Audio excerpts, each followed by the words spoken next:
गुफ्तगू में आगे अब बात करेंगे पीडीएम वर्सेस गवर्नमेंट जो एक सिचुएशन बनी है।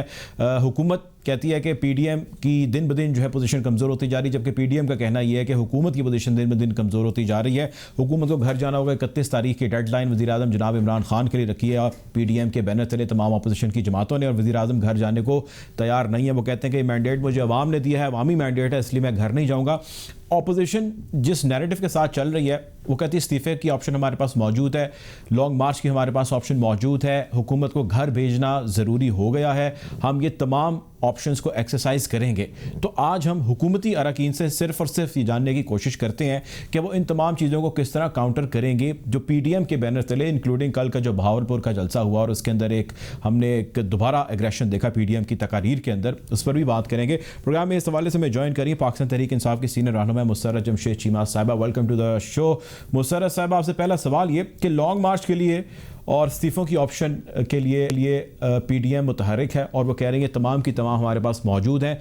वज़ीर-ए-आज़म को हर हाल में घर जाना होगा। आप हुकूमत का हिस्सा हैं, हमें ये बताइए कि आप इसको काउंटर करने के लिए क्या कर रहे हैं।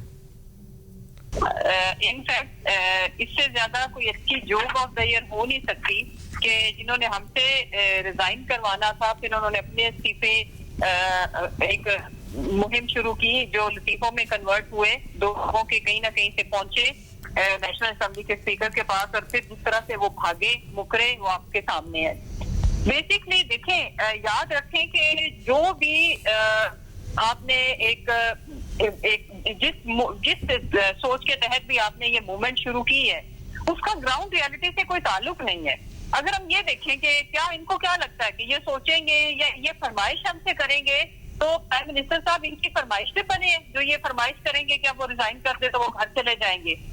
ये पाकिस्तान की तारीख के वो पहले वजीर आजम हैं जो 5 हल्कों से मुंतखब हुए हैं और जिनको अवाम ने 5 हल्कों से मुंतखब किया है, और ये पाकिस्तान की तारीख के पहले वजीर आजम है।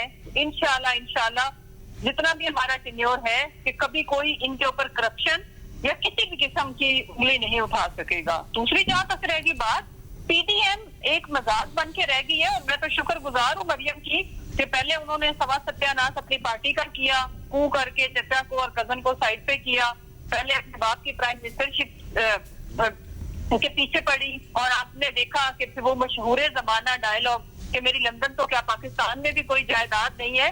तो ये इनको सीरियस लेना, और इनको मुझे नहीं, मेरा नहीं ख्याल मुर्तजा कि इनको कोई सीरियस ले रहा है। देयर वाज सीरियस एंटिटी जिनकी अपने जमात ने उनको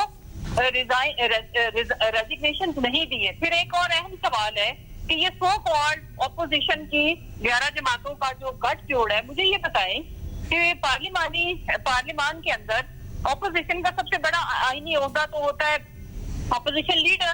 तो ऑपोजिशन लीडर चाहे पंजाब का हो चाहे नेशनल असेंबली का हो, शहबाज एंड हमजा, क्या उन्होंने रिजाइन किया? उन्होंने रेजिग्नेशन की कोई बात की? बल्कि बिलावल जब उनसे मशवरा लेने गए, जब उन्हें बिलावल को समझ आई कि ये मोहतरमा तो सुबह 1 गिलास खून का पी के निकलती है कि आज मैंने किस किस का बेड़ा गर्क करना है, तो उसके बाद जब उसे समझ आई तो उसने जाके उनसे कंसल्ट किया। That he is the real man के जिसने आगे चीजों को करना है। अच्छा, ये बताएं मुसर्रत साहिबा के ये तो चलें, आपने जो कहा इसको अगर हम तसव्वुर कर लें कि ये बात दुरुस्त है कि आपको कोई परेशानी नहीं है, अगर परेशानी नहीं है, हुकूमत को किसी किस्म की पीडीएम को लेकर कोई टेंशन नहीं है, तो वज़ीर-ए-आज़म इमरान खान ने आज भी एक हंगामी इजलास तलब किया और उसके अंदर उन्होंने बल्कि तमाम तर्जुमानों समेत वफाकी जो ओहदों पर आपके जितने मिनिस्टर्स बैठे उनको भी तलब किया और उन्होंने कहा जी आए बैठे और पीडीएम के ऊपर बात करें और लेट्स सॉर्ट दिस आउट। तो आज भी जब वो बैठे हैं, कोई परेशानी है, मसला है, तो वो बैठ रहे हैं बार बार और बातचीत कर रहे हैं। आप किस तरह इसको नल एंड वाइड कर सकते हैं कि कोई हुकूमत को परेशानी नहीं है? ये तो बिल्कुल जो है वो कोई वजन कोई जोर किसी किस्म का नहीं रखते, ऐसा तो नहीं है। अच्छा, उनकी इस सोच पे माशाल्लाह सुभान अल्लाह क्या ना बनता है। देखें मुर्तजा, मैं अर्ज करूं, प्राइम मिनिस्टर साहब जब से प्राइम मिनिस्टर बने तब से नहीं, जब हम लोग ऑपोजिशन में थे और हमारी मूवमेंट चल रही थी ये पनामा वाली और जितने भी हमारा धरना लॉकडाउन था, उसमें प्राइम मिनिस्टर साहब ये तब वो तो हमारी पार्टी के लीडर थे, तब से लेके आज तक नॉन स्टॉप वो वीकली ट्वाइस अ वीक वो ये मीटिंग करते हैं और उसको वो खुद चेक करते हैं। नथिंग न्यू इन इट, जिसमें हम जितने भी इश्यूज होते हैं उनको वो डिस्कस करते हैं, फीडबैक और सारा कुछ। तो इनको अगर इतनी खुशफहमी है कि हम इनकी वजह से मीटिंग्स कर रहे हैं, तो मैं कहती हूँ कि इनको रहने दें, हमको की जन्नत पर ये खुशफहमियां पालने दें। अहम चीज ये है कि ये तो जब हम गवर्नमेंट में नहीं थे तब से प्राइम मिनिस्टर साहब चेयर करते हैं। मैं खुद उस मीटिंग का हिस्सा थी, मैं पहले भी थी, अभी भी मैं उस मीटिंग में खुद मौजूद होती हूँ। तो उसमें हमारे लिए तो उसकी वजह ये है, अब ये एग्जिस्ट नहीं करते। देखिए, लेकिन बात भी ठीक है कि हमने इनका जो भी ये झूठा बयानिया अवाम को गुमराह करने के लिए जो भी ये शोर शराबा करते हैं, तो उसका हम काउंटर नैरेटिव तो हमने देना होता है। जो हकीकत पे मबनी है, जो रियलिटी है, वो अवाम को देनी है। अगर अवाम मासूम ना होते तो आपको क्या लगता है कि शोर जमाते 70 साल इस मुल्क पे हुकूमत करती? तो हमारा ये अवलीन फर्जी है कि हम लोगों तक हकाइक रखें, और इसी चीज का ही हम मैंडेट लेके आए हैं कि हम अवाम को जो रियलिटी है गवर्नमेंट के एंड पे और इनका वो असली चेहरा दिखाएं, जो मेरा ख्याल है कि अवाम खुद भी देख चुकी है, और उन्होंने इनका वो असली चेहरा जानते हुए इनको न सिर्फ 2018 के इलेक्शन में रिजेक्ट किया, बल्कि जब ये वोट को इज्जत देकर स्लोगन झूठा लेके सो कॉल्ड नारे के साथ ये सारे चोर अपनी चोरी की दौलत को बचाने के लिए जब बाहर निकले हैं, ये चोर की बात करें, तो अवाम ने फिर इनको रिजेक्ट किया दूसरी दफा। वो तमाचा लगा इस पीडीएम के मुंह पे। 11 जमातें 11,000 बंदा जब मीनारे पाकिस्तान में इकट्ठा ना कर सकी, जबकि मरियम घर घर लेके गई थी दावत, गली मोहल्ले में जाके लीडर तो कॉल देता है, उसकी एक कॉल पे आके पहुंच जाते हैं। तो इम्पोर्टेंट चीज ये करप्ट सारी बात का ये है कि हमने चोर छोड़ने नहीं है, होनी है, ट्रांसपेरेंसी आनी है, मेरिट पे डील करना है। ये चाहे इस्तीफे दें ना दें। दूसरी इनको मैं इतला दे दूं कि प्राइम मिनिस्टर साहब ना कहीं जा रहे ना, हमें जरूरत है, हमारे पास अवाम का मैंडेट है। 5 सालों के बाद हम अवाम की अदालत में जाएंगे। और ये दूसरी मैं इनको एक और गुड न्यूज दे दूं कि इंशाल्लाह क्लीन स्वीप करेंगे। जहां जहां से इनके पास ये चंद सीटें हैं, ये भी हम इनसे लेंगे, बिल्कुल केपीके की मॉडल की तरह। उसकी वजह यह है कि जब हम अवाम के लिए जो कुछ करेंगे, अवाम बेहतर तरीके से डिसाइड कर सकेंगे कि अब उन्हें किनको चुनना है। अच्छा, आप ये बताएं मुशर्रफ साहबा, वज़ीर-ए-आज़म पाकिस्तान ने तो हमेशा नेशनल डिबेट डायलॉग की हमेशा बात की है। तालिबान का ये मामला उठा लीजिए, जो कि अभी भी एक डायलॉग का प्रोसेस जारी है। उन्होंने कहा जी तालिबान के साथ बैठ के हमें बात करनी चाहिए। तो ये ऑपोजिशन है, आई मीन इनके बहुत सारे कंसर्न हैं, आपको इनसे बहुत सारे कंसर्न हो सकते हैं। तो वज़ीर-ए-आज़म पाकिस्तान को क्या मज़ीद अग्रेसिव होकर इस बयानी पे नहीं आना चाहिए, ये नहीं कहना चाहिए, कोशिश नहीं करनी चाहिए? वो वज़ीर-ए-आज़म हैं, ज़ाहिर है मुल्क को चला रहे हैं, गवर्नमेंट है आप लोग, आप तमाम के तमाम स्टेक होल्डर्स को एक टेबल पर बिठाएं और बैठ के मसले को सॉर्ट आउट करने की जानिब बढ़ें। आई मीन नेशनल डायलॉग की तो शायद आज और भी ज़्यादा ज़रूरत है। देखें मुर्तजा साहब, अगर ये मसला डायलॉग करने से हल होता हो ना, तो हम इनके पास सर के बल जाने को तैयार है। डायलॉग अगर वो ये वाकई मुल्क की फलाह बहबूद, मुल्क की जो बेटरमेंट है, एजुकेशनल रिफॉर्म, इंस्टीट्यूशनल रिफॉर्म, अगर इलेक्शन रिफॉर्म करनी हो, मुद्दा ये नहीं है, मसला ये नहीं है। मसला ये है कि अब हम जब कहते हैं एनआरओ, आप वो 34 पॉइंट मशहूरे जमाना बदनामे जमाना देखें जो इन्होंने सेटअप का बिल के वक्त गवर्नमेंट को ब्लैकमेल करने के लिए पेश किए थे कि अगर आप इन पॉइंट्स पे हमारे साथ एग्री नहीं करते तो हम वोट नहीं करेंगे।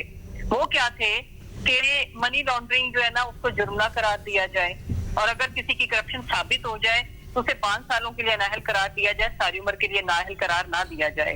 उसके अलावा 1 अरब के करीब के जो करप्शन के केसेस, उनको नैब में नहीं जाना चाहिए।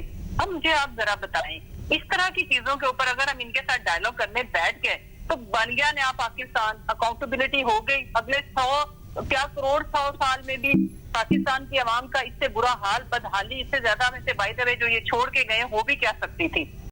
कंसर्न ये है कि अगर इन्होंने किसी भी किस्म की ये रिफॉर्म चाहते हैं, वोट को इज्जत देने का मतलब ये कि हम बैठे, दोनों जमातें, सारी जमातें बैठे, गवर्नमेंट भी, ऑपोजिशन की तमाम जमातें, और हम इलेक्शन रिफॉर्म करें।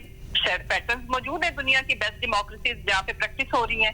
लेकिन इनका मकसद क्या है कि भाई जो दौलत लूटी हुई हम लूट चुके हैं वो हमें हजम करने दी जाए, और एस्टैब्लिशमेंट के पीछे हाथ धो के इसलिए पड़े हैं कि हमें हमारा नंबर लगाओ, हमें लाइन में खड़ा करो।